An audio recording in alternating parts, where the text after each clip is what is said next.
Let's continue with this CNN analyst.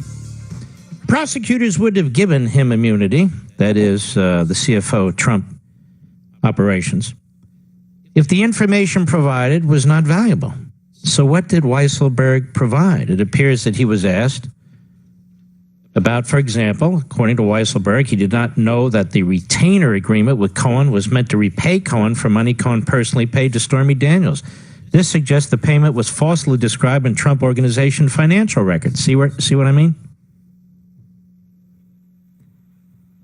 And it doesn't suggest anything.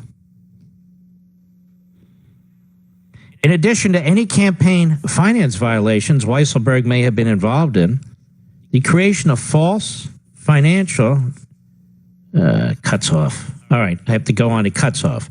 In addition, the New York Attorney General is investigating whether there were false entries in the Trump Organization financial records. Weisselberg's testimony could be helpful in that investigation. In my view, his value to prosecutors is that he knows how the company runs. So now, with this phony campaign violations argument, now they're investigating the Trump Organization. This is really the headline today. Not all the rest of the crap you're reading. This is the headline today. They finally figured out how to break through the back door by going after the president's personal lawyer, by gathering all the information he has, claiming crime fraud exception. The guy apparently was a crook with these taxi medallions and tax fraud and so forth. So they swing in these campaign issues. Swinging in these campaign issues, they've decided what a campaign violation is without adjudication, without a trial, because they know Mr. Cohen, or rather Mr. Cohen buckled, and they know the President of the United States that can't occur. And so we're on the slippery slope. That would be invaluable testimony to show that Trump was aware of the payments to Stormy Daniels and Karen McDougal. If Trump paid so much attention to each payment made by the Trump Organization, how could he have missed these large cash payments? Why does it matter if they're not campaign contributions? That's the fundamental point. And that brings us to perhaps the key question that is on everyone's mind. Who is Weisselberg cooperating against? To be clear, Weisselberg likely has agreed to provide full cooperation to any Department of Justice component, including Mueller, in exchange for immunity. But Mueller passed this along, so Mueller wouldn't have anything to do with it. But at the time Weisselberg received immunity, prosecutors believed his testimony would be valuable because it would help them charge one or more people. So who did they think he would help them charge? Given the timing, it could have just been Cohen. Now, this is the CNN legal analyst. You can't charge the President of the United States. Clearly, Weisselberg's testimony helped the case against Cohen, but that doesn't mean he hasn't or won't implicate others, and he has to cooperate with the prosecutors going forward. Time will tell whether Weisselberg provides testimony against Trump and others.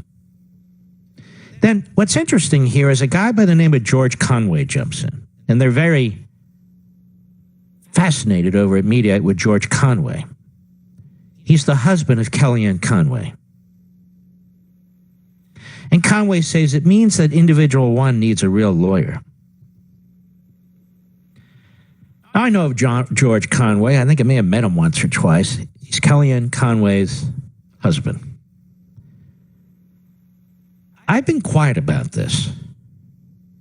But what the hell kind of husband is constantly making public statements that humiliate his wife or make his wife's job harder? This is a separate issue. This is a footnote, but since he keeps open his big fat mouth, I have a question for you, the American people. What kind of husband continues to tweet and tweet and tweet and trashes his wife's boss, and then his wife has to answer for it? Does that sound weird? Now, just a friendly piece of advice, Mr. Conway. If you don't think highly of your wife like millions and millions of us do, that should be a family matter. You shouldn't do it through your little tweets, and it's obvious to everybody what you're doing. You may actually have these opinions, but do you have no respect for your wife and your family? Just my opinion. Since he's out there, I guess I can comment on it. Everybody comments on everything about me, about Donald Trump, about all kinds of public figures. But it's very bizarre, don't you think? Don't you think, Mr. Producer? It's kind of messed up. Yeah, screwy. And he doesn't seem to give a damn.